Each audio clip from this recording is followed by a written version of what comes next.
Both of the 1999 films eXistenZ and The 13th Floor focus on two different themes that kind of go hand in hand with each other. I believe that one of these themes is the concept of the illusion of reality, and about what we think is reality may not be a reality at all, and we are all just living inside a big simulation. And the other is the concept of identity and about the dilemma of who we really are and if we are different from who we think we are. To talk about the theme of the illusion of reality or the awareness of reality, eXistenZ focused on this more. It concerned both the audience and the characters. The audience was meant to believe that the first scene of the movie was real life, but it was revealed at the end that that scene too and all of that world was all inside of a simulation.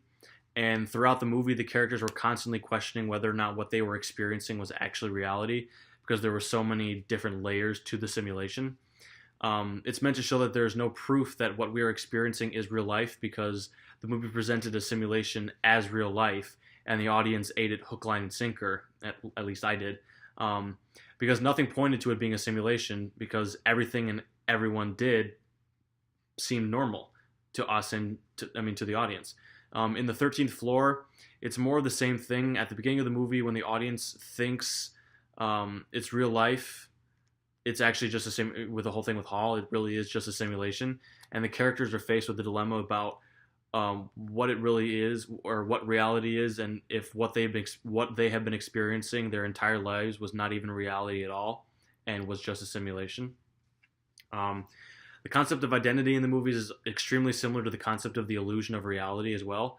More primarily in the 13th Floor, once the main characters find out that what they were experiencing was only a simulation, it made them question their humanity.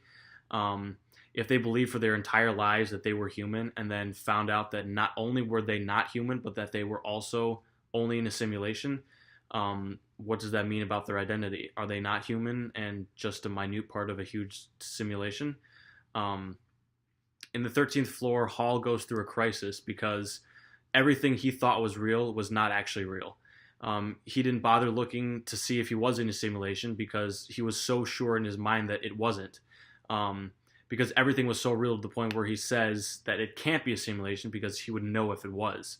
And he has an identity crisis because he does not know who he is anymore. And he's not a real person, so who is he? So the item that I chose to relate to these two movies was my wallet. Everything in my wallet is a part of what makes me me. I mean, it has my driver's license, it has my MSU ID, it has my credit cards, and if I lose my wallet and I go somewhere where I need to prove who I am, I can't, because I have no proof that I am Ben Heber, since everything that points me to being Ben Heber is in here, and if I lose that, I don't have it. And if someone steals your wallet and starts using it, identity theft is also a common issue. And since that person has all of my personal information and credit cards and stuff, and I have nothing, he now has proof that he is Ben Heber and I have nothing. So in a way, my entire identity was stolen, aside from my birth certificate, of course. And I have nothing. I believe that a wallet is a way for us to figure out and define who we are as a person, and to help us realize our identity in this world.